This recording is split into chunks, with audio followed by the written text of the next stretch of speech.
get after it for 6, 8 seconds. Guys, this is what we had to get. This ain't the one we want. You got that ball.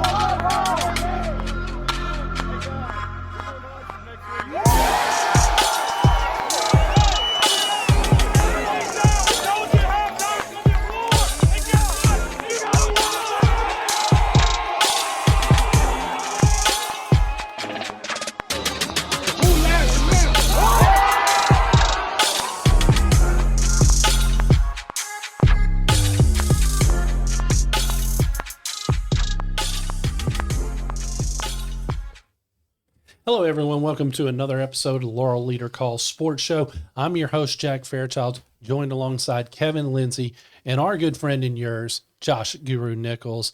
You know, a lot of stuff we want to get into this week. Before we get started, I think we have a couple of. I think it's a good time to acknowledge and pay respect to the passing of Billy Howard. Billy Howard, of course, has done so much for local sports in this area. I don't think there's a youth kid in the area that hasn't played on a Howard field or at least under a Howard signage somewhere on those fields. So again, we just want to honor his memory and, again, what a good life led there. And then of course, I guess we go into high school sports, Kevin, which again, you go to a high school gymnasium field in this area, you're going to see Howard's legacy right there because you're going to see different branding on scoreboards, on outfield walls, different things. So, Kevin, I know that a lot of these programs wouldn't be where they were today without his generosity. Yeah, you look at money that they've given, I know, to the South Jones program, West Jones program, pretty much any program in Jones County area. Obviously, they're also tied in with Mississippi State University. Mm-hmm. Can't overlook that.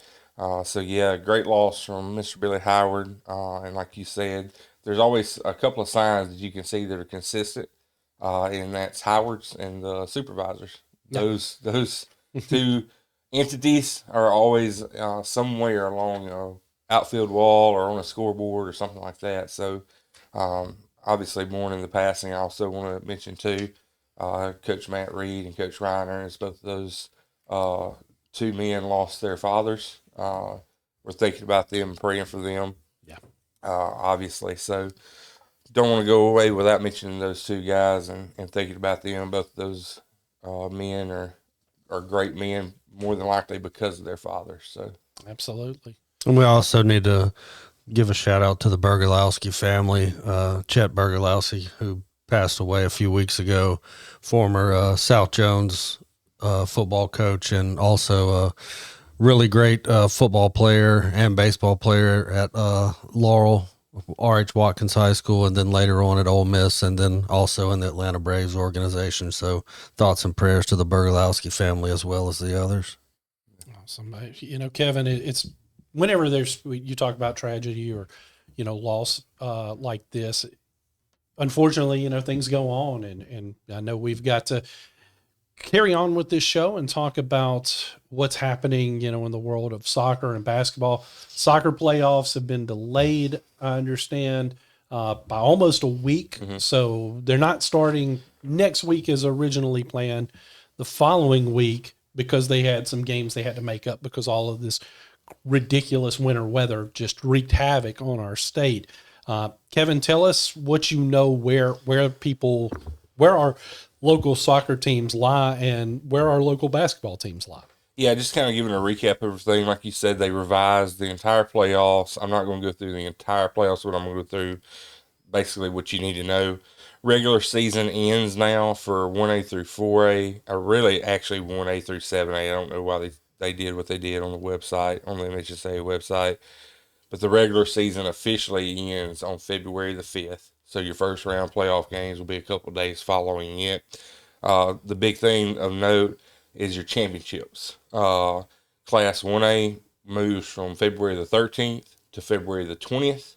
And then 4A through 7A, they move from the 14th Valentine's Day to the 21st. So probably a lot of head coaches are happy about that. They could spend, Or they're not happy about well, it because maybe, yeah, true, they, true. they don't have the excuse now. Yeah, true. I got to go coach. No, you don't.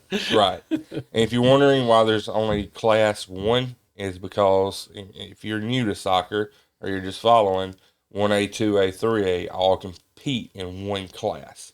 So then you have 4A, 5A, 6A, and of course 7A. It's still better than it was when I played back in the early 90s when everything was one class. There was no classification. Yeah, whenever I first started covering, I was actually kind of surprised 'cause I was entirely new to soccer, and I remember Sacred Heart was a 1A team, and they've got a great program history, and man, they would go beat 3A teams, and we compete with our teams in Jones County too, and play them really well. But so yeah, only the Class 1A for championship. So again, February the 20th and February 21st is when those championship dates will be moved. If I'm not mistaken, I think it's Brandon and Madison, I think, is where they play them, but they split them. We'll look it up. Yeah, when we get as that closer gets to closer, we'll talk about it more. But just to give you kind of a recap of where soccer stands, obviously West Jones, both of those teams, the boys and the girls, they clinched the 1 seed. We talked about that. They'll go to Jim Hill tonight and kind of finish out their district play. Should be able to beat Jim Hill, and both of those teams should have an unblemished region record. The West Jones boys 17-1 as it stands right now. The girls 14-2-2. They are in the driver's seat, to say the least, to make a run to those state championships, I feel like. Then you have South Jones. I told y'all last week, I think I was waiting to hear from Coach Gleason. They had to beat Brookhaven to officially clinch the region championship in 5A, and they did. According to Max Preps, it said it went to 2 OTs. I'm not sure. I don't have any more details on that. I just know that they did win that and they clinched. So they have a 12-6-1 record. They travel to West Lauderdale tonight, and so do the girls, who finished also 12-6-1. They finished with a 6-2 record. And obviously West Lauderdale is not a district contest. Just a tune-up game. Yeah, it's basically closing out their season officially. So South Jones with the 1 seed. According to Max Preps, South Jones is the 2 seed. So they will host a home playoff game, from what I understand. And then you go to the east side of the county, Northeast Jones. The boys, they finish as the 2 seed, 11-4-1 with the 8-2 record, district or region record. They play Florence tonight. And then you have Northeast Jones, again, according to Max Preps, they'll host a playoff game as the 2 seed. They finish 10-7-2 with a 7-3 region record. Again, they travel to Florence. Again, not just a tune-up game. Doesn't really matter. You'll probably see starters check out of those games with West and all in these tune-up games. You'll probably see starters check out early and give experience to your young kids. And then, of course, Laurel. And have you got a text from head coach yet? I have not gotten verification. Okay, so where Laurel boys stand, they're 9-13 overall right now. Again, this is according to Max Preps, with a 4-6 region record. They're the 4 seed, and they are currently the 4 seed because it was, who did I say? Brookhaven? I think it was Brookhaven. Brookhaven. I believe it was Brookhaven. Well, they're tied with Brookhaven and, they're tied with North Pike. Yeah. Brookhaven had a game that was rescheduled with Natchez that was supposed to be played this past Monday, in which we could not find a result on that. If Brookhaven won that game, it would essentially knock Laurel from the 4 seed out of the playoffs. Yeah. From what I understand, it's 4 that get in the playoffs. Four I believe that's correct. But either way, what it is, it comes down to goal differential. And those two split their series. Laurel won 1 by 1, and then according to Max Preps, Brookhaven won by 2. So Brookhaven currently holds the edge in that. So they would need something drastic to happen, basically, to have had a shot to get in. And the Laurel girls, they end with a 14-15-1, 0-8 region record. So they are essentially out of the playoffs. So again, just kind of confirming what we got. West Jones, both boys and girls in with a 1 seed. South Jones ends with a 1 seed. And then everybody else, South Jones girls, Northeast Jones, and Northeast Jones girls, they all have 2 seeds according to Max Pro. So we're going to have playoff action in Jones County. That's what that means. We'll have the brackets probably next week and be able to tell everybody more on where everybody's going to be. But basically, we're going to have home soccer games, and that's always fun to go to and to see. I love covering soccer. It's real fun, except when it's 20 degrees outside. Yeah, less fun then. Yeah, less fun then, but it's still fun to watch. I really enjoy watching. I since I played, I have to fight myself sometimes trying to go into coach mode. Yeah. When I see it was like, nope, you're here to cover. You can't instruct. You have to just be there and watch, be an observer. But it always brings back fun memories for me whenever I get to go out there and cover a soccer game. It's just, again, makes me wish that I was 30 years younger where I could get out there and run around with those kids. I am way past that now. Guru, any thoughts you want to add before we move on to the next topic? No, I think, it's just like we've talked about, West Jones boys look like a real threat to make a run in 6A. Can't discount the West Jones girls. And, of course, with the success they had last year, the South Jones boys is another team we'll pay close attention to. And then both teams out on the east side. I mean, from playing, the first round, especially as we've all seen over the years, can get a little bit out of hand with some of the times you're playing a number 4 seed that would won 2 games in their district. Yeah. And once you get into the second round, that's when we start finding out who actually is going to have a shot to make a run. And I would expect no less than at least 2 of our teams making it to the at least South State championship game, and hopefully 1, 2, maybe we can get 3 to make a run all the way to the finals. Be a lot of fun. Guru, we're also coming up on baseball season, and we're getting closer and closer, which is a time we all love as well, because, baseball is one of those just majestic sports to cover. Some people say it's too slow. I love that pace. Just baseball is one of those things, especially being at a ballpark, I thoroughly enjoy. But, Guru, you have something to announce about not this Saturday, but next Saturday's paper. Yeah, Saturday, February 7th, we'll have a baseball and softball preview coming up for our county schools. We'll each be talking with the head coaches for all 6 programs, and probably interview some players and have rosters and schedules for the upcoming season on both diamonds. And looking forward to an exciting spring end of the school year in both baseball and softball. I think there's going to be a couple of teams in baseball, and from what I've looked at least 1, if not 2, pretty solid softball teams in our county that might also make a run in the playoffs. But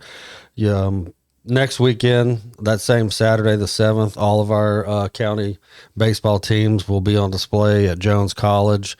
They're hosting a tournament there, kind of, I won't call it a round robin, but it's kind of like a jamboree for baseball. Yeah. I think that's safe to say. I remember when we did it, it was typically no more than 5 innings, and sometimes you even put a time limit on it. And it's just to get the kids, because they start the next week. I believe the 9th is the opening day for baseball and softball.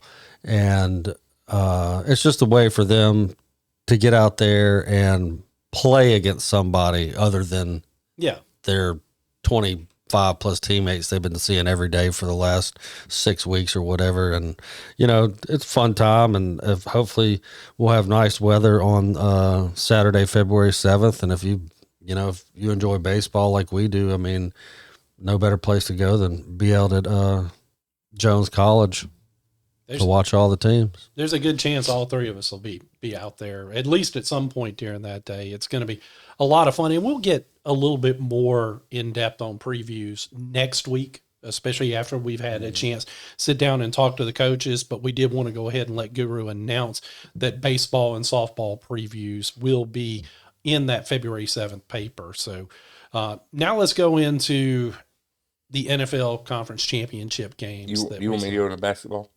Oh, yeah, basketball. Thank you. We were trying to skip over basketball, and we don't want to do that because we got some really outstanding teams. Yeah, you're good. I wanted to make sure I wanted to have that break where I could take a breather there. No, basketball season is heating up. We're approaching the tail end of the district, man. It seems like just last week we were talking about we were in the heart of it and all this. Well, we're on the tail end of it now. And Tuesday night, I was out at Northeast Jones in the jungle watching Northeast play Wayne County, and let me tell you, it was a good environment for the most part. The the Lady Tigers, they gave Wayne County a game. I will be the first one to say that. Both teams are 13-10. The Lady Tigers are 6-2 in district, and the guys are 5-3 in district. But the girls, they talking to Coach Summerall, Sam Summerall, after the game. He, even though they lost 54-50, he had a lot that he was excited about. And I'll be honest, I felt like that too, watching them play. They slowed things down. I mentioned in my article that had come out Saturday, they slowed things down as slow as molasses because Wayne County plays very fast. I got to see them against West Jones earlier this year, New Year's actually. Wayne County likes to play fast. So the Lady Tigers come out half court, very, very patient. It was a 7-5 game after the first period. Ooh, so yeah, wow. They kept it slow. But I will say this: they were very efficient. You see that you're like, there were a ton of missed shots. That's maybe what you're thinking. It wasn't anything like that. They were super efficient. They were playing defense. They were making Wayne County hold the ball, dribble it around, not find the opening, things like that. And then in the second period, they go into the halftime break only down by 1. And the third period is where they kind of lost it. Wayne County come out, was able to speed things up. They built up a lead. And in the fourth quarter, Northeast tried to catch up. They had an outstanding performance from one of their senior players, Madison Evans. She finished the game leading all scorers with 23 points. She had 12 in the final period. She played a really, really good game. And you don't want to take anything ever away from what another team does. But Northeast had one player go down with an injury. Then they had another young lady. She busted her lip. She actually bit through her lip on the inside and was bleeding. And they couldn't get it to stop. So she had to come off the court, go back on, come off, because you can't be bleeding at any point. The Magic Johnson rule. Right. You get sent off. And so at one point, I've got a picture. She's got a gauze in her mouth, and she's like gripping it while she's shooting. Mm-hmm. But I do think that hampered Northeast Jones. I can't sit here and say that it didn't, right? But talking to Coach Summerall, he said it went very similar to the last time they met, and they lost to Wayne County. That's the only district losses, both to Wayne County. But there was a ton to be excited. He saw 7th and 8th graders come in and get playing time and play pretty well. And if you're a Northeast Jones fan, and I want to make sure I say this, if the student section would have been as full for the girls' game as it was for the boys' game, I think it really would have mattered. They would come in, that stadium was packed, that gym was pretty packed for the boys' game. I wish it was packed for the girls' game.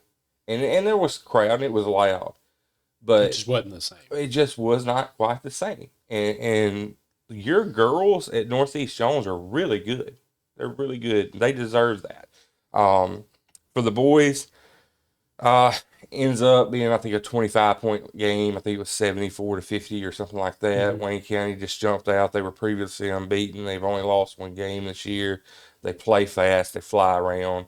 And it just got out of hand, and Northeast just could not catch up. And by the end of it, it was a 20, 25-point spread throughout. Still, they're still in the hunt, though, because they're 5-3. Both losses came to Wayne County. One loss, the other one I can't remember.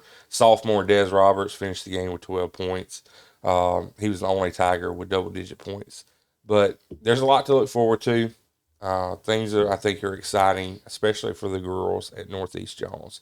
Looking at West Jones, as we're kind of ending and going into where we'll have district tournaments and stuff like that. West Jones boys, man, they're feeling it. They're 1-20. They did get a district win though. They have one district win. Then you have the Lady Mustangs. They're 18-3. They have a surprise district loss, 7-1. They lost to Terry, 39-35. That's considered upset. And that's coming. Is that the first game after they lost to Laurel? Yeah, they've only lost to Laurel twice, and then to 3 Terry. losses, 2 to Laurel, and then the upset against Terry. Mm-hmm. Still, I think West Jones they'll be in fine shape. Then you have Laurel girls. They just, man, what can I say? We've talked about it. Juggernaut. They just continue to roll. They're 22-2. They're on a mission. Yeah. They just continue to roll. I'm not going to spend too much time on them. They did have a close game recently with Brookhaven. It was 72-30. Very close. Yeah, and then the boys, I think this is, me and you talked about it, the boys, that district is super competitive. It's super interesting, too. Laurel is 10-14 overall. Again, had that slow start, but they're 4-3 in district. And then in the same breath, South Jones is 15-9. They're also 4-3 in the district because they had, I would say, considered upset. North Pike beat them 76-74. So you have two Jones County Jones County and Laurel sitting at 4-3 in the district. South Jones again 15-9 overall. So that's interesting. And then the girls for South Jones, they're 3-20. So yeah, having that West Jones boys curse kind of. Man, so is there, and I'm sure this is a question Guru probably has too. How's the that region with Laurel and South? Does it look like they're both going to get in, or is it a choice where one does or doesn't? They should both get in, I would think, right? I believe when we were researching earlier, isn't that the one where there's 4 of them that are currently tied at 4-3? I think so. I can look it up on Max Preps real quick. So there's a chance that one of them could even win the region. And then you have the district tournament and all that garbo, and we're playing district tournaments to find out seedings, but we play a regular season and for reasons. Yeah, it's just don't even get me started. Yeah, currently Brookhaven, South Jones, Natchez, Laurel, all 4-3 in the district. North Pikes win over South Jones puts them at number 1. So maybe we really don't call that an upset, Kevin. Yeah, true. North Pikes 5-2. They're separated by 1 game with the other 4. And then you have Summerall, who's 0-7. So one of the 4-3 teams is going to be on the outside looking in. Or no, because you've got the region. Well, I mean, playoff, the region tournament. Yeah, basketball has gotten a little crazy with the way they do their playoff scenarios as opposed to, soccer, football, baseball. It's Everyone all cut and dry. Whoever finishes in the top 4 after district plays over, move on. But you always got to have a different one. And I'm sure we'll get to a rant about our thoughts on district region tournaments once we get closer to them. But I mean, it is fascinating to watch. I mean, and it does kind of make you wish that the regular season impact, because then it would be more interesting to see which of the 4-3 teams advance. It doesn't have zero impact. The regular season doesn't. It's just to me it just kind of means a little bit less in some ways, because you already know where a host site is going to be. Yeah, they've already figured out where they're going to have host sites. Well, but let's save this for when we get closer to discuss it. But it is different, and it's something that you can actually, when you think about it, you can kind of correlate it in with how it happens on the college level when we get into March Madness and conference tournaments and all that. We can get into all that minutia in a different show. Yep. Well, I don't want to spend a lot of time on it because really only one of the two conference championship games in the NFL was good. Entertaining. Now, New England's back in the Super Bowl. We all predicted that last week because when Bo Nix went down, the game was not that interesting. Some say it's because of the snow that came in. Others say it just wasn't. It wasn't a stellar matchup. 10-7 was the final, or was it 10-3? 10-7. And I suffered through 90% of it. And the only reason why I even bring up the discussion, because I want to get y'all's opinion on this, I have seen that there are idiots out there that are saying that because of the snow impacted the game, that the conference championship games need to be played on a neutral site as well. That's stupid. 100% against that. You play the season to get the 1 seed, or you get the higher seed so you can host. No, that's stupid. Yeah, I mean they're talking about if you do that, you get to host one playoff game. I mean it's dumb. Leave it the way it is. Football's meant to be played outdoors. I wish the Super Bowl would be played in a cold climate, but they're never going to do that.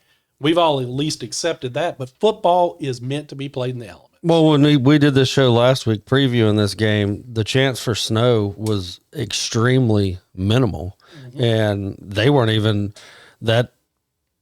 What they had up there in Denver, that wasn't even part of the winter storm of Fern that came through the southeast and did all this damage that it's done. I mean, it was really a freak thing because at one point during the game in the fourth quarter, they showed a time lapse. It was really cool because at kickoff, it's perfectly clear skies, it's sunshine, keep time lapse and time lapse. And really the snow didn't really start making an impact on that game. And I know because I watched it until the fourth quarter. I mean, you had 3 quarters of football with mostly normal playing conditions, and it was still just a 10-7 game. I go back to what you said earlier, and it just wasn't a really good played game by either team. And then I can see where the snow had some impact, and not just the snow, but the wind, because there were multiple missed field goals in that game. Some of them weren't even during the period when it was snowing. But, I mean, whoever wants to come up with playing it on a neutral field, I mean, this isn't college football. This is the NFL. Like you said, and even you get football. Number 1 seed, you get to play at home until somebody beats you. And even college football is trying to push to have more on-campus games in its playoffs. So, yeah, I think it's dumb. Kevin, you already said you thought it was dumb. Let's move on to the other game, because that's the only interesting discussion of the first game. Well, and it had local ties that matter to us. Yeah, on this one, as the Seahawks beat the Rams. Now, Guru, you picked the Seahawks. Both of us picked the Rams, mainly sentimental reasons. Oh, and I agreed, and I said, it wouldn't bother me if the Rams would have won, because I'd like to see Matthew Stafford get an opportunity to win a Super Bowl, because he's coming to the tail end of his career, and don't want him to end up being one of those guys. I mean, he's more than likely a Hall of Fame quarterback, in my opinion, and would have loved to see him go. But, with the Seahawks, we got Laurel High School's Charles Cross, who plays the offensive line, number 67. So that gives us something to watch and root for. Did you say 67? 6'7". 6'7". The big thing about that game, I mean, it was a tight game, and all 3 times those teams played this year, it was a really good game.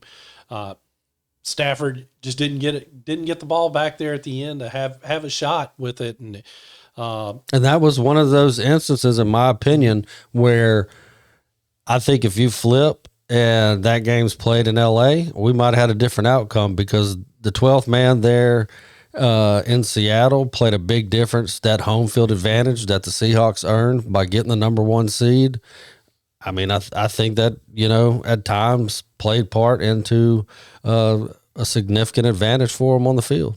Real quick, Kevin, before I go to you, I did get a notification. Laurel's boys out of the playoffs. Out. Okay. So they There did you not make the playoffs. That comes straight from one of the coaches there, so we know it's fact. So Kevin, give us your thoughts on Rams Seahawks game. Yeah, I'm not going to spend too much time on this one. Proud that Charles Cross gets to go and represent the Pine Belt in Jones County, the Free State, in the Super Bowl. I know he will represent Jones County well. And Laurel, somebody commented on mine, Queensburg's finest. Just excited for him. I picked the Rams just because of Stafford and Devontae. The Super Bowl, 11 years ago, we saw what happened. The interception by Vicksburg's finest. Yep. Different coaching staffs, different players though at that time. Yeah, definitely. I still think this will be a good game. I really like the Patriots defense, and I'm interested to see how they're going to slow down Seattle. And the key factor, the X factor, has been Rashid Shaheed.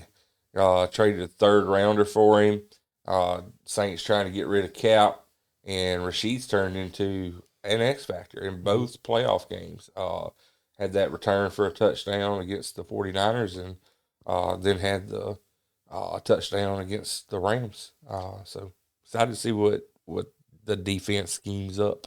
And of course, we're not picking the Super Bowl until next week, so we'll get more into the Super Bowl.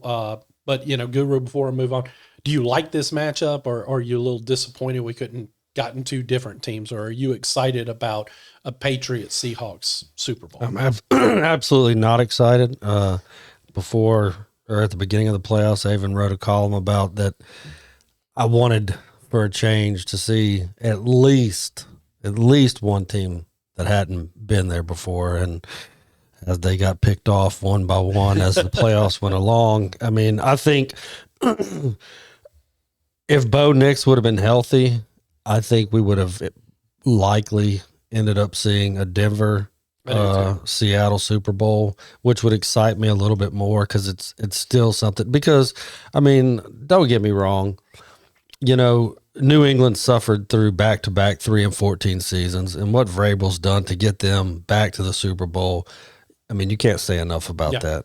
And for Sam Darnold to come and be the first quarterback in NFL history to win 14 regular season games back-to-back at two different franchises, that's pretty amazing in and of itself.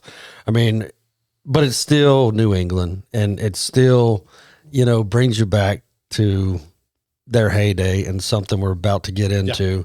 And Brady and Belichick. Yeah, and now it's Vrabel in May, but it is fresh though because it is Vrabel and Day, and then the Seahawks making their I think third ever appearance in the Super Bowl. I mean, only one win, right? And should have been two. Just hand the damn ball off. I mean, give me a break. One of the dumbest calls in Super Bowl history, and I'm not going any further. And with that said, I will just move on, and you take us into the next topic. Well, it's nice that you segued perfectly because I'm sure both of you have already seen that. I think the whole world has seen. The Pro Football Hall of Fame snubbed former Patriots head coach Bill Belichick. This is absurd. It's one of my biggest complaints about the sports writers that are a part of the voting committee to put folks in the Hall of Fame. You see it all the time in baseball where, this guy, he got in on the first ballot, but there were one person didn't make it unanimous because they just feel like they have to make sure nobody's unanimous. And in this instance, because some people just don't like Bill Belichick, they're not letting him in year one. If he gets in next year, what's it matter? Go ahead and the man earned it. I mean, more Super Bowl titles than any other coach. The man earned it on the field, regardless of your opinions of him, regardless of anything else. Are they going to do the same thing when Tom Brady comes up? Are they going to be jackasses? That's the question that's already been asked. I mean, it's absurd. It's stupid. Kevin, your momentary rant on this one.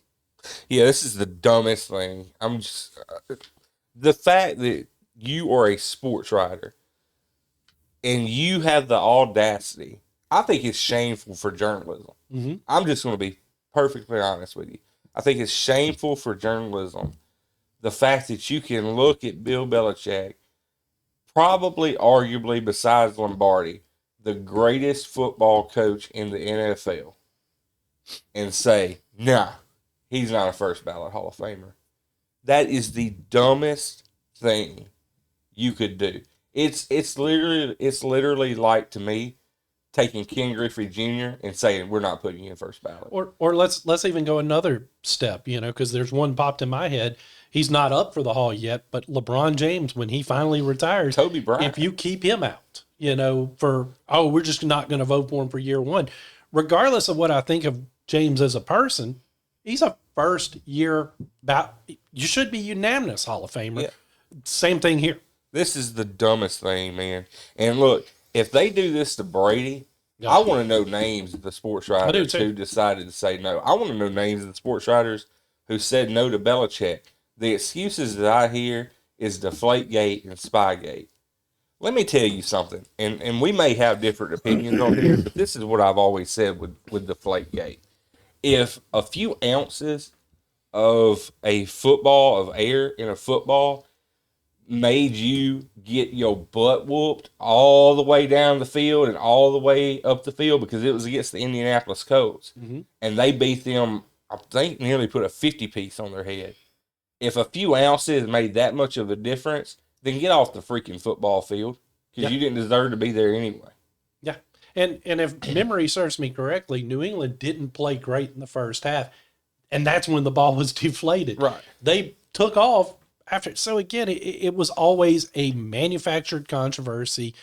Spygate may have a little bit more credibility to it, but Deflategate was ridiculous. Neither should have kept him out of the Hall of Fame 1 year. And Deflategate, that's stupid to begin with. I'm not even going to go any further. Spygate, I'm going to tell you this, and I was talking with Laurel Parks and Recreation Director Elvin Ulmer yesterday, and he's a huge Steelers fan, and we got to talking about Belichick, and he brought up a good. Well, we both agreed on a point that it's football, it's sports. You want to give me Spygate? You think New England was the only team ever doing this? Mm-hmm. It's just like college football before we had all these collectives, this NIL money. Do you think people weren't getting paid under the table before this? Yeah. Hell yeah, they were. Go look at SMU 1984 or 85, whichever one it was, when they got the death penalty and shut down the Pony Express. I mean, it's something that's gone on forever. If you ain't cheating, you ain't trying has been the saying, and it's gone on in sports. And Belichick getting left out. I mean, when Stephen A. Smith is on board and agrees with the three of us, I'm gonna tell you, there's something to it. It's pretty cold outside. And I even saw where he was saying that they need to disband the current format of how they do it, and it needs to be, like Kevin alluded to, it needs to be made public. Yep. From my understanding, you have 50 people that are voting. You have to get 80. Your name has to be on 80% of the ballot, so 40 out of 50, and each person gets to vote for 3 people. So that means that 11 people left Belichick's name off of their ballot. Yeah. You give me 3 other people that's on this, that's up for the Pro Football Hall of Fame right now that deserve it more than Belichick. Yeah. And it's you the can't. same when Brady comes up. It's the same when Brady comes up. I mean, he's the GOAT of quarterbacks in the NFL. Yeah. Belichick's the GOAT of coaches. You said Lombardi, but I put Belichick above him.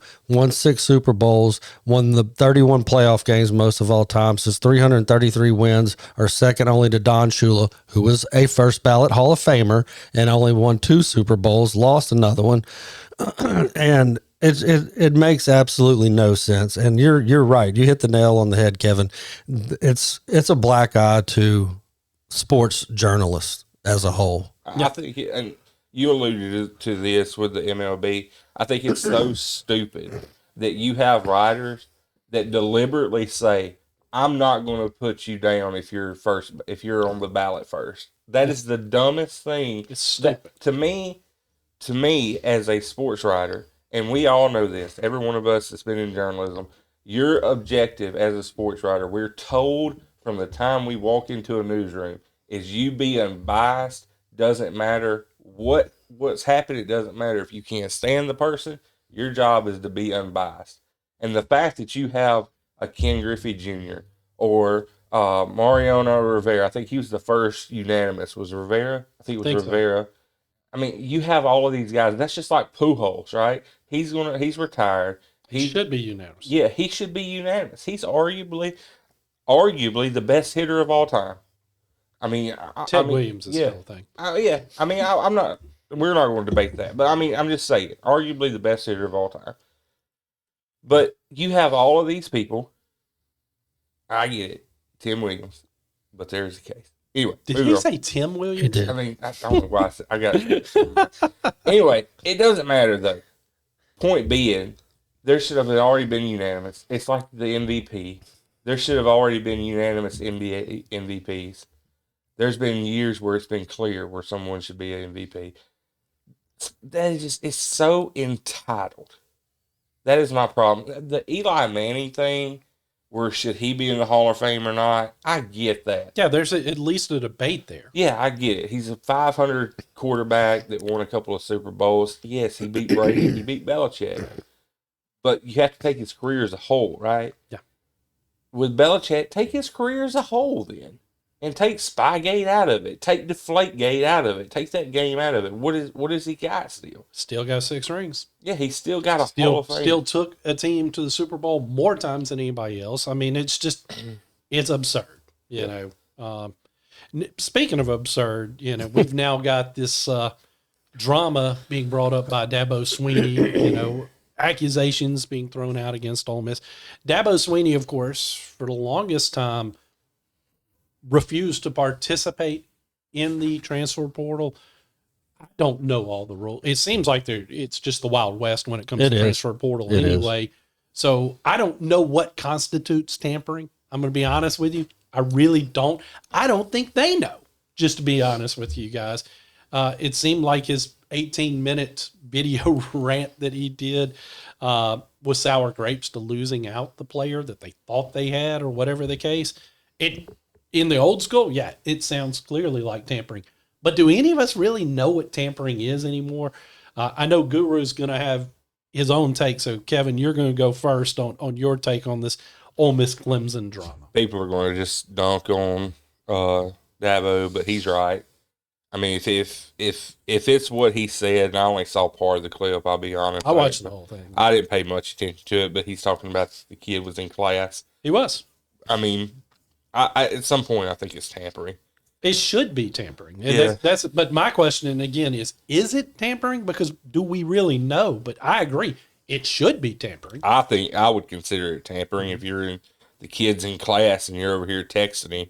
I mean, I think it's tampering. And look, I'm not going to sit here. I mean, I had Pete Golding look me in the face and say that this stuff was the Wild Wild West, so he agrees with just what we said. But yeah, people don't like Dabo. Everybody's soured on him, but he's right. I think it's tampering. Maybe it's something that'll lead to rules that we can clearly define. Like, I don't know, if the kid's already transferred and attending class, you can't recruit them anymore. I don't know, but Guru, I know you've got your own take on this one, especially because I think Ole Miss leveled some tampering accusations against your favorite team. Yeah, they did, and it's kind of apropos, is it not? It's Dabo is absolutely 100% correct. Now, I was told, and I don't know the validity of this, I did not look it up, but I was told that the kid in question, he was enrolled, was attending classes, but he had not signed his national letter of intent. He had not signed his agreement to go to Clemson. But if you, in my opinion, I don't give a crap about that. If you're enrolled in the school, you're attending classes, you're at Clemson, right? You should be. And I mean, but it goes back to what we've kept saying over and over throughout this past college football season. In all regards, it is the Wild Wild West. This crap would not happen in the NFL. And if it did, we'll call it a franchise like Ole Miss would be facing severe penalties. You know why? Because they have rules in regards to all of this. They have rules in regards to free agency, which is our transfer portal in college football, until the NCAA, or I don't even know what the hell the NCAA has to do with governing D1 FBS college football anymore. I just don't. I don't even know if they know. There doesn't seem to be any entity out there that is governing this sport. No. And it's becoming worse and worse by the day. And that is not a good thing for my favorite school, for the two SEC schools in this state, the SEC as a whole. The mid-majors? The mid-majors. It makes it 10 times harder and worse for them. But your Power Four conferences, I mean, this is the ACC versus SEC arguing about who did this and who did that. And you know what? There's not a damn thing that's going to happen in regards to it. Kid's going to play at Ole Miss. Yep. No penalties are going to be enacted. And it's just like, speaking of the ACC, Duke had a quarterback that said he was staying, allegedly signed a contract for this upcoming season to be there. Well, then all of a sudden he decides to put his name back in the portal because he wants to leave because Miami's called him. Is that tampering? I mean, he doesn't just decide, hey, I want to go to Miami now instead of Duke because of no reason. I mean, somebody contacted him from Miami, which, this one hasn't been talked about that much, but the kid and Duke University reached a settlement agreement, whoever represents that kid, and now he's part of the U. He's gone. He's down at Miami. And there had to be tampering there. And it's just getting worse and worse. And until somebody with power, and as much as there is going on in this world outside of sports, it might take somebody in politics, a big name. I'm not talking about Trump. I'm just talking about in one of these a state senator or something, or governor from Texas or Florida, the bigger states, to step up and do something about it. And I hate to see it come to that because they have way more taxing issues that they should be worried about instead of college football. But I think at some point that's where we're going to be with this. We need something. We need a commissioner of college football. We need somebody. We need rules. We need set rules. And I agree with you both. I don't think we're going to see it anytime soon. But right now, we've gone from the days where the student athlete had no power to where they have all the power, and there needs to be somewhere in the middle. And I just don't know when it's going to happen. Now, this next topic is one I agreed to give to Kevin. That's going to annoy my co-host to my right. Kevin is a big wrestling fan. I am. Loves pro wrestling. And this weekend, Kevin, there is a major pay-per-view coming up. 2-night event. And it's a 2-night event? Yeah, they're going to move into 2 nights on most of them. Okay. I believe it is. I know, maybe set for next year's the 2-night event. Wake me up when he's done.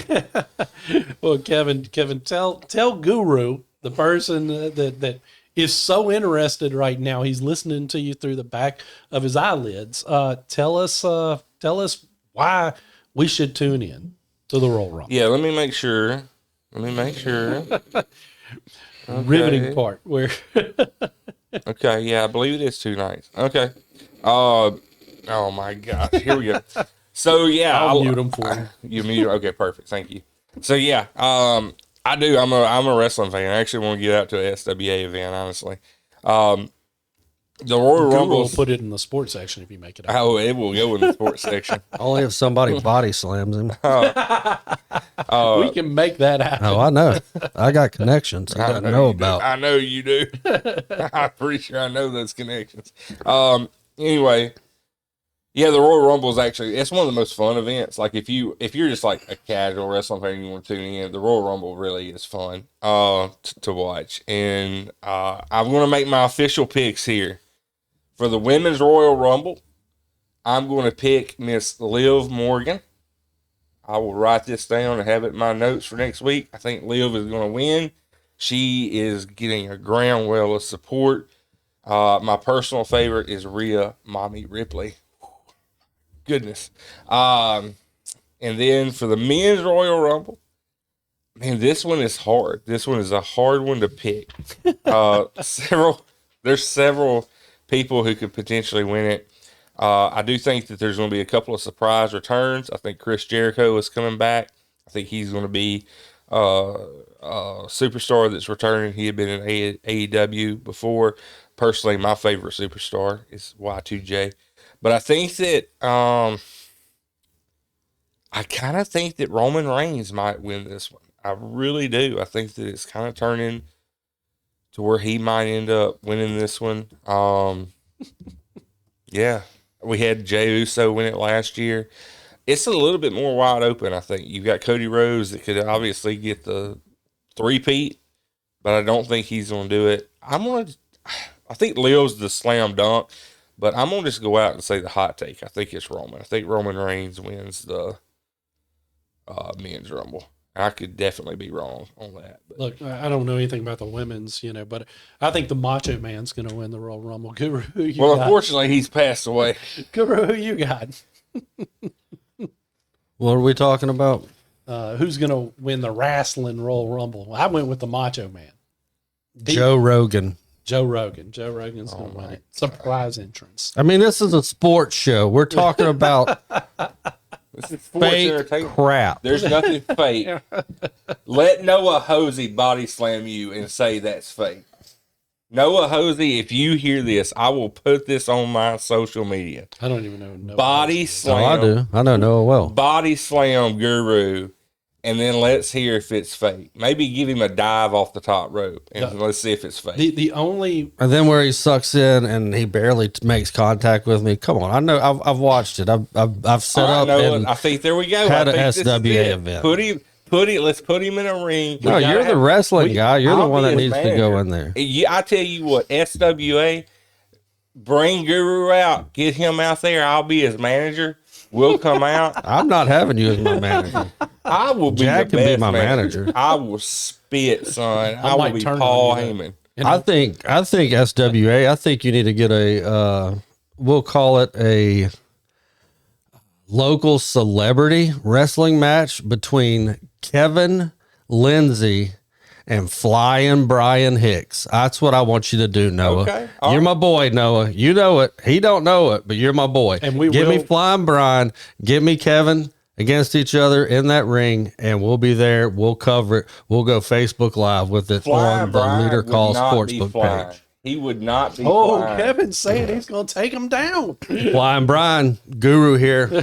Kevin's calling you out. I need a manager. I need somebody to come manage me. I honestly didn't know that's how this segment was going to go. But I'll rip my shirt off right now. well, let's settle down. Let's save it for when people are paying to see it, Kevin. What's your ring Don't name give it going away to be? for free. What's your ring name going to be? I don't have a ring name. I'm like Brock Lesnar. I don't need a ring name. Kevin, the photo master, Lindsay. Kevin the Brick. Kevin. Brick Tamlin. Oh, Brick Lindsay. well, now the wild card question again is probably going to annoy y'all because neither one of y'all are big hockey fans. Whoa. Wait. Where's that magazine? One of us in here Talking is about not a real a big hockey fan. Well, the wild card question is simply, and I think it's one that you don't have to be a hockey fan to really. If you know appreciate sports, you should be able to answer this question. And if you disagree with us, you're an ignorant slut like Kevin. You know, they have what they call the Stadium Series. They also have what they call the Winter Classic, which is traditionally played on New Year's Day or January 2nd. It's an outdoor hockey game, and it's typically being played up north. You see some really cool moments, like in Pittsburgh one year, it started snowing during the game. Really, really cool visual. Kevin, you as a photographer would probably love to be able to get some of those shots. The Winter Classic this year was played in Miami, Florida. 72 degrees at puck drop. This Sunday, the Boston Bruins are taking on the Tampa Bay Lightning in Tampa at Raymond James Stadium, another outdoor game being played in Florida. And I know they pulled the last one off, but it doesn't ring like the Winter Classics played up north do. It doesn't offer the aesthetic. At least at this one, I think the temperature going to be a little bit more accommodating. It should be about roughly 48, 47 degrees at puck drop. But I guess here's the wild card question. And yes, we are going to pick this game, which I know Kevin's not happy about. But Kevin, do you think that they should make these outdoor games exclusive to their northern teams? Oh, absolutely not.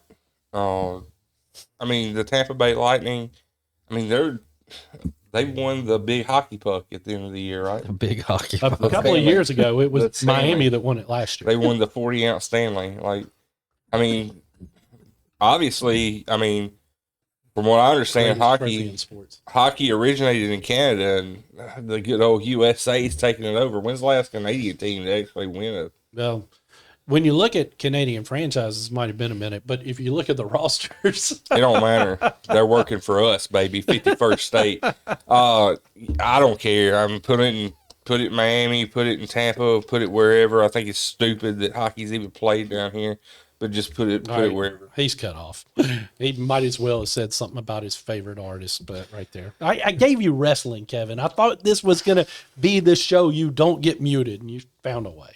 It's absolutely, he's wrong. It's absolutely asinine. There's no reason that hockey needs to be played outdoors south of the Mason-Dixon line this time of year. Maybe Nashville. I could be on board with that. They did that once. See, already happened.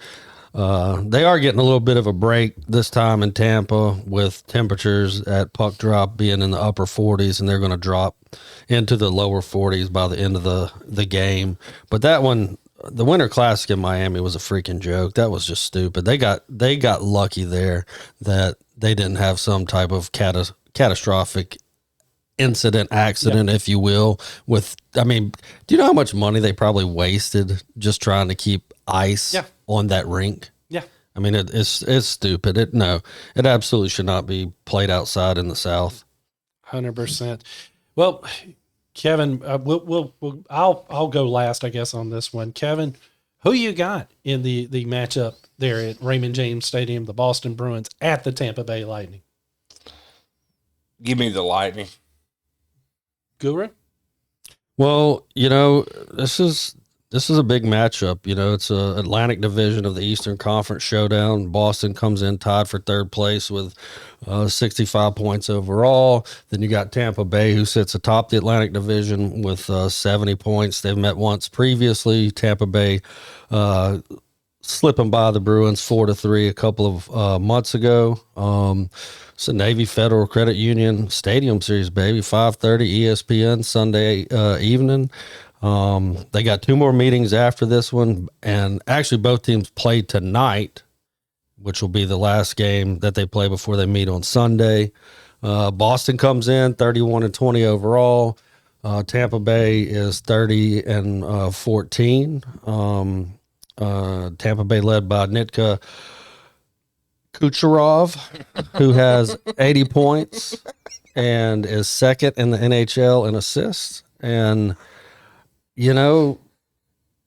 Kucherov he's a solid dude, but I don't know. I'm gonna lead to the black and gold, and because of same colors as a team I talked about earlier, the Steelers, the black and gold. Boston is going to skate into Tampa Bay and skate out with a W. Boston comes in this game. They've been pretty hot after kind of a slow start. Tampa's a real deal team. They're going to have the hometown advantage. I'm curious to see how many people show up for an outdoor game in Florida. Because, 45 in Florida, to them, that's below freezing. That's ridiculous. Right. So it might be a very, very poorly attended event, unfortunately. Hope not, but it does back up our criticism playing it there. But I'm with you, Guru. I think Boston's hot at the right time. I think they're going to go in there. I think it's going to be a fun game. I'll have it on. Give me the Boston Bruins in that one. Now we'll get to our college basketball picks here. Finally. You don't even know anything about this. But before we do, Guru, I'm impressed. When did you become a hockey person? Because Yeah, when did you you said figure you out about weren't going to Kucherov? watch hockey. What about Coochie Man? Kucherov. Yeah, I Kucherov. Watch him on Sports Center almost nightly with how well he's been doing with Tampa Bay and being second overall in the NHL in assists. You know, I have a Penguins jersey hanging in my closet at home. It's something that's going to make its way onto this show here in just a few short weeks. It's just it's a fun sport to watch when there's, you know, nothing else on. Yeah. I'd sure as hell would watch NHL over fake wrestling. And the NBA. Oh, definitely. Y'all are crazy. But college basketball is still fun, and that's why we have a couple of games to pick. The first game that we have here that we're going to be picking is actually being played on Friday. Every other matchup is Saturday. So if you're wondering why we're not picking tonight's games, we just try to put them out the way that we do. But I couldn't pass up this number 3 Michigan at number 7 Michigan State happening on Friday night. Battle of Michigan right there. Tom Izzo and his boys are at home. So, yeah, give me Sparty to take this one. I like Izzo. Really respect the program that he has. But I am picking Michigan in this one. Yeah, Michigan's coming off a win Wednesday night over previously 20-0 undefeated Nebraska. They knocked the Huskers off by 3 points in Ann Arbor. This Michigan team, I watched a little bit of that game and then also watched the highlights. They've got some really good size, but going on the road to your rival and playing at Michigan State, I really like this Michigan State team. Right now, sitting here on January the 29th, they are one of my dark horses. I don't know if you call them a dark horse at 7, but they're one of my Final Four teams right now, and I think Sparty takes care of things at home. Next, we've got 13th ranked BYU sitting at 17-3, traveling to 14th ranked Kansas at 15-5.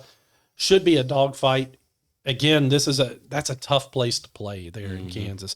So give me the Jayhawks to take care of business in this one. Kev? Same. I think the only reason I picked Kansas here is because home field advantage. Just tough to go into Kansas and play.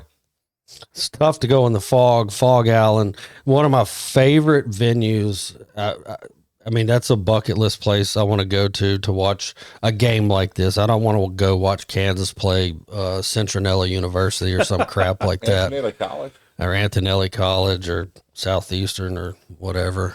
But this would be fun. I always love, and it only happens at certain times. It's big games.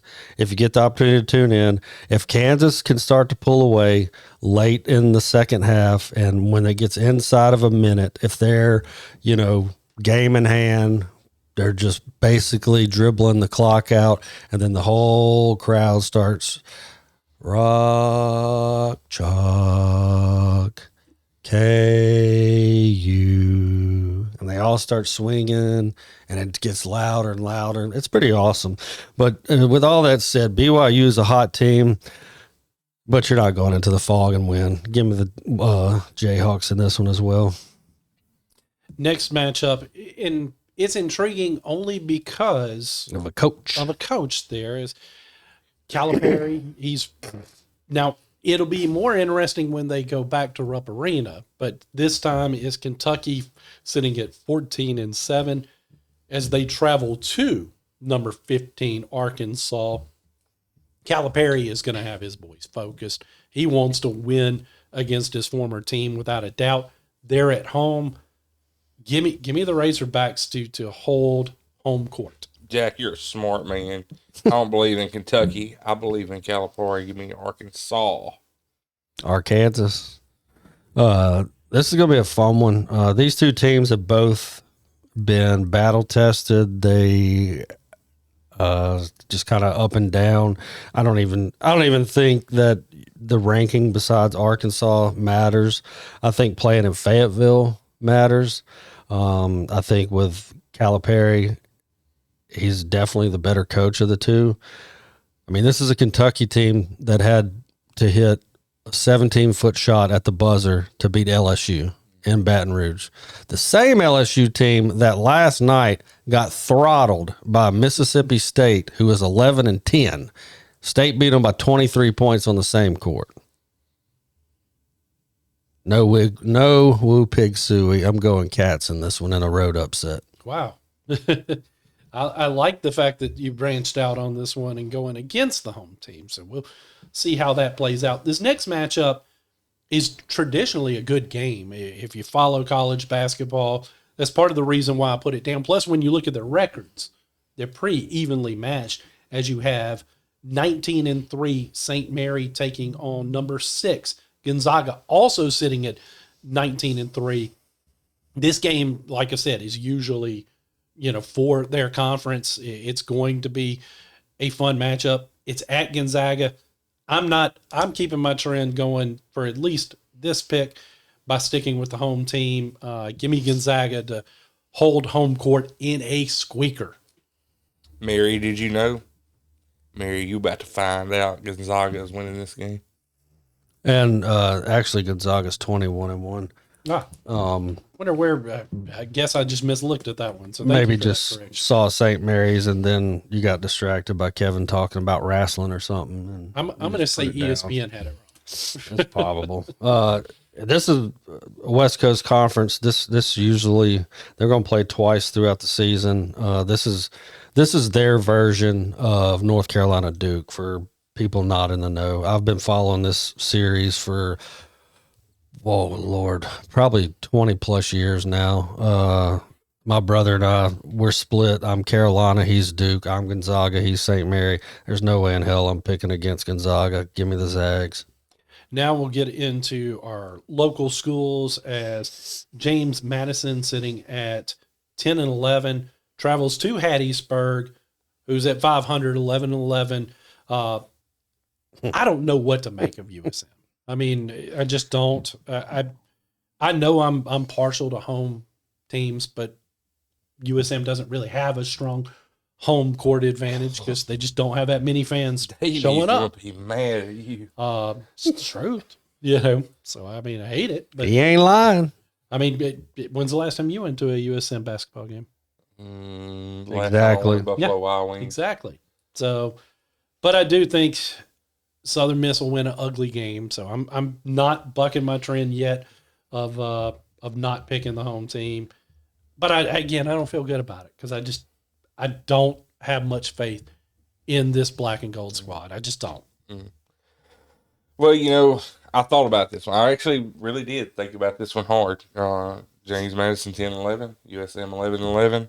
And you know why I picked the Golden Eagles? Go ahead and tell me.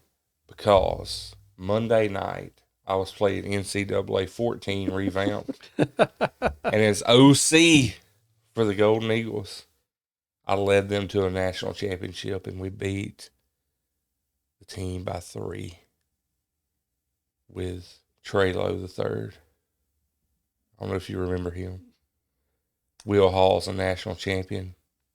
He left and he took the USC job in my dynasty. 100% fictional with Will Hall being a national champion. So with that said, I'm picking USC. And that's football and basketball has no relation. I was hoping that Kevin was going to give analysis to make me feel better about picking USM. That didn't do it, Kev. But it's not mute worthy. So congratulations. Congratulations. Thank you. Southern has a tune-up game tonight also at Reed Green against Appalachian State. The Appalachian State game is going to be a lot tougher than James Madison. Appalachian 6-4 in conference play. Southern Miss 5-5, and James Madison comes in at 3-6.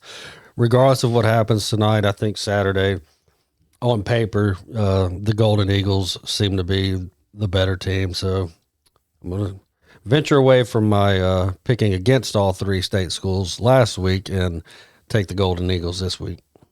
Before we get to the last pick, Kevin bringing up football and former Southern Miss coaches, didn't a former Southern Miss head coach, Kevin, just get a NFL head coaching job? That's his brother.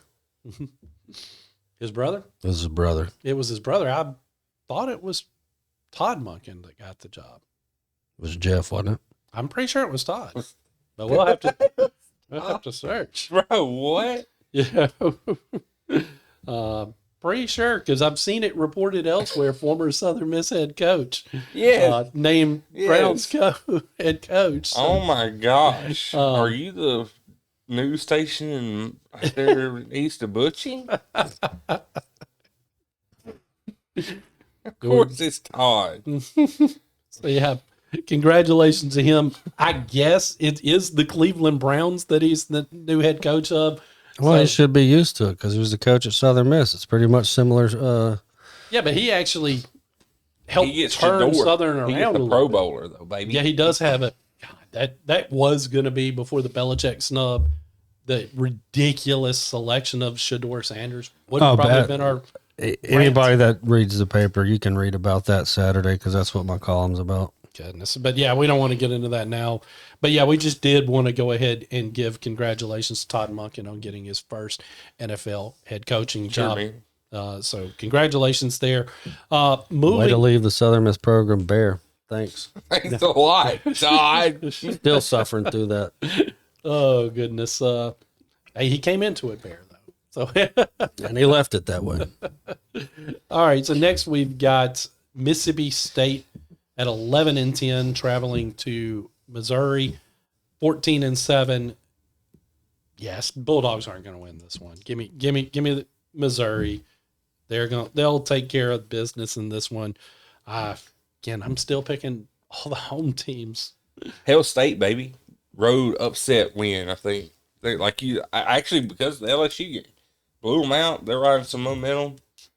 I do think they upset Missouri.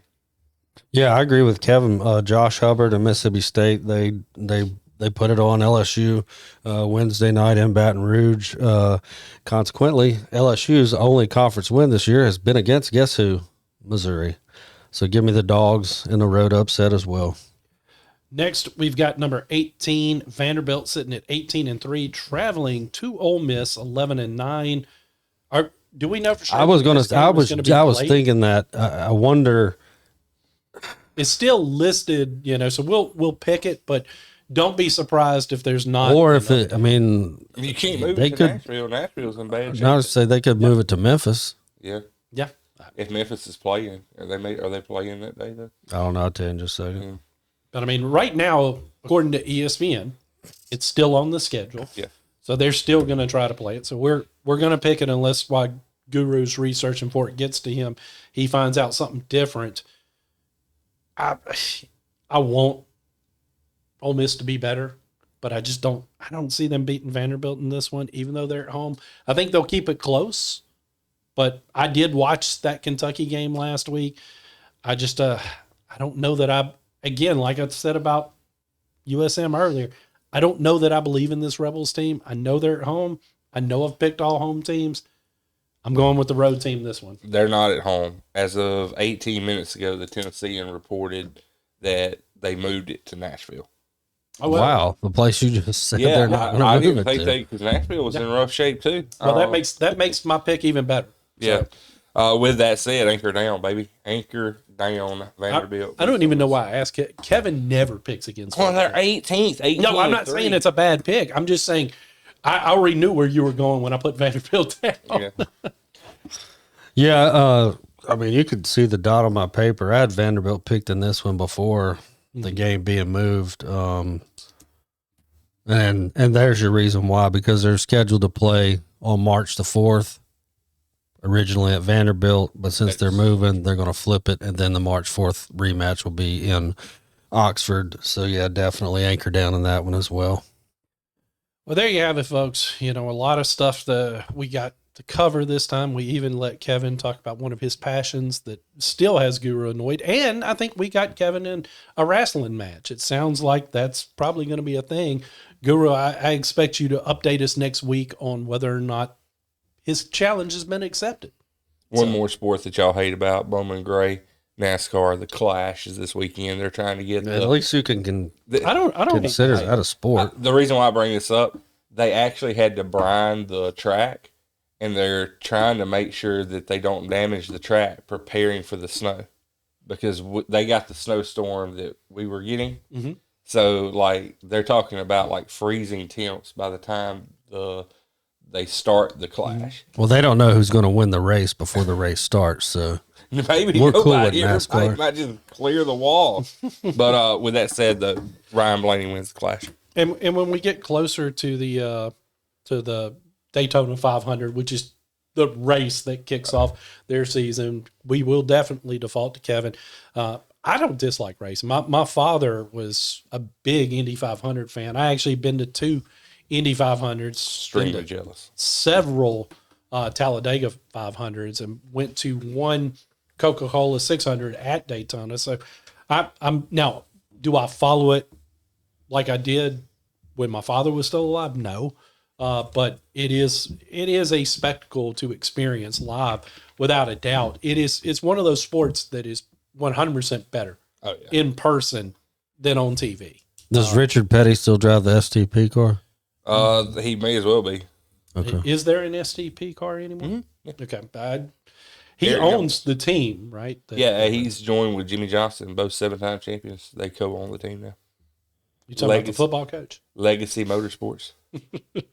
Anyway, folks, we'll get into that a little bit more, Kevin. Sort of like letting you talk Royal Rumble. At least in that instance, Guru probably won't roll his eyes or fall asleep on you as much. Just leave the studio.